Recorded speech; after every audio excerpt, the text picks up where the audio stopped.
كيفكم البنات؟ كي دايرين؟ لاباس عليكم؟ كنتمنى تكونوا كلكم بخير. وهاد لا فيديو تلقاكم باحسن الاحوال. كيف كتشوفوا اليوم غنشارك معكم الطريقه ديالي تاع الحريره. كيف كنديروا الحريره المغربيه. واول حاجه كنحتاجوها فيها هو الكرافس، وكنحتاجو القزبر، كنحتاجو هنايا عندي جوج المعالق كبار ديال مطيشه الحك، اولا كيقولوا لها لاصوص صلصه الطماطم.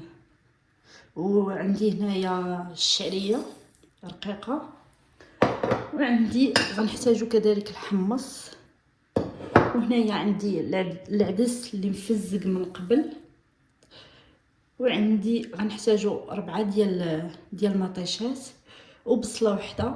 وهادو غير داك اش كيقولوا ليه ديال المعدنوس، داك العواد ديالو التحتاني ديالو هنايا خليته، وهنايا قبضت الباقي. وهنا في العطريه غادي نحتاج عندي هنايا معلقه صغيره ديال الخرقوم، وعندي الملحه على حسب الذوق. البزار يمكن لكم ديروا معلقه صغيره، انا درت نص معلقه حيت عندي الدراري مازال صغار. وعندي معلقه صغيره ديال السكنجبير. بالنسبه للحريره ديالي البنات انا ما كنديرش فيها اللحم، كنديرها غير هكا. وخليكم معايا باش تشوفوا الطريقه. وما تنساوش قبل ما ندوزو اللي مازال ما مشتركاش في القناه تشترك، وما تنساوش الضغط على زر الجرس باش يبقى يوصلكم كل جديد.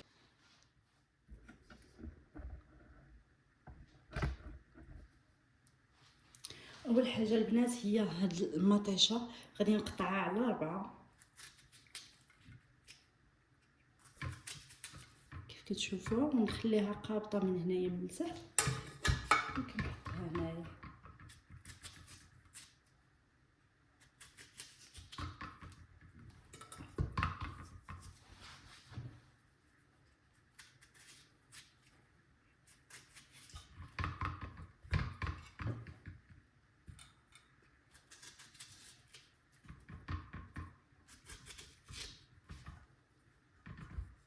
نزيد عليها الماء،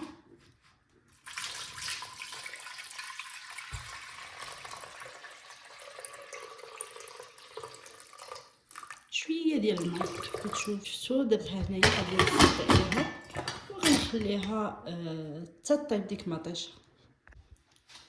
ثم من بعد ما وجدت هذه خليناها بردات شويه. دابا غادي ناخذ المطيشه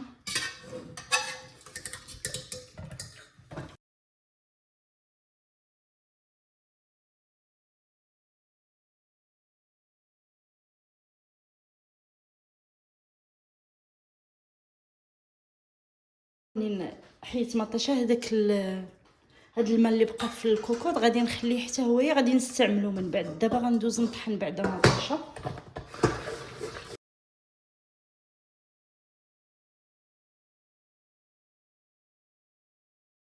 دابا غنبدا نزيد داك الجو.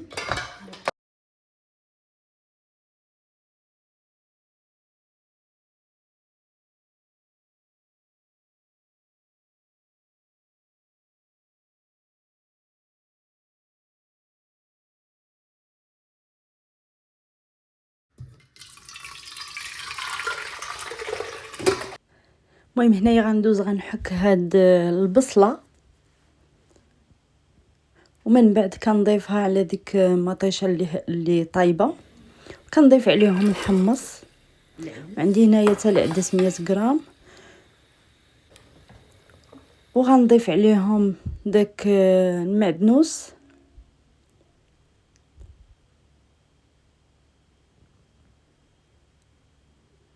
وغنضيف من بعد القزبر تقريبا 3 المعالق، 2 معالق بغيت نقول، سمحوا لي. وصافي تنحركهم كاملين. ومن بعد كنضيف ديك مطيشه الحك، وكنضيف العطريه. ومن بعد كنسد عليهم، غير كنغطيو وكنخليها تطبخ حتى كتطبخ مزيان كيف كتشوفوا كيف طبخت مزيان. ومن بعد غادي نزيد عليها الماء البنات على حساب القياس. انا عندي الكوكوط صغيره راه كنضيف على حساب تحت من دوك ديال الايدين ديال الكوكوط تحت منها شويه صافي. وكنغطيها كنخليها تطبخ قبل، المهم قبل كنخليها تطبخ ومن بعد كنضيف عليها هاد العويدات ديال المعدنوس ومن بعد غادي نسد عليها وكنخليها طيب. غنخليها يا البنات طيب واحد 15 دقيقه ومن بعد مني غطيب عاد ديك الساعه نكملوا الباقي. كيف كتشوفوا من بعد ما طابت البنات دازت 15 دقيقه هنايا. ودابا كيف شفتوا ودابا شنو غنديروا؟ غادي نضيفوا عليها ثاني الماء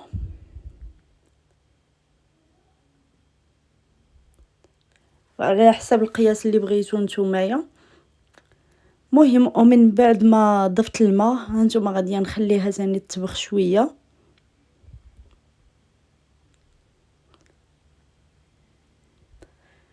مهم من بعد ما غادي غير نغطيها ونخليها تطبخ شويه ومن بعد غندوز انايا نوجد الوقيته اللي غتطبخ فيها. غنوجد انايا داك الدقيق مع الماء نخلطو مزيان. كنضيف عليه الماء وكنخلطو مزيان، خصو يكون شويه جاري.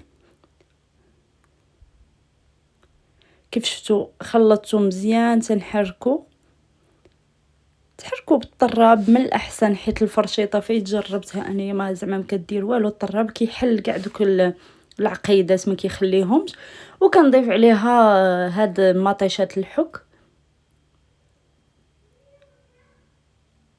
ومن بعد كنحركها مزيان حتى هيايا.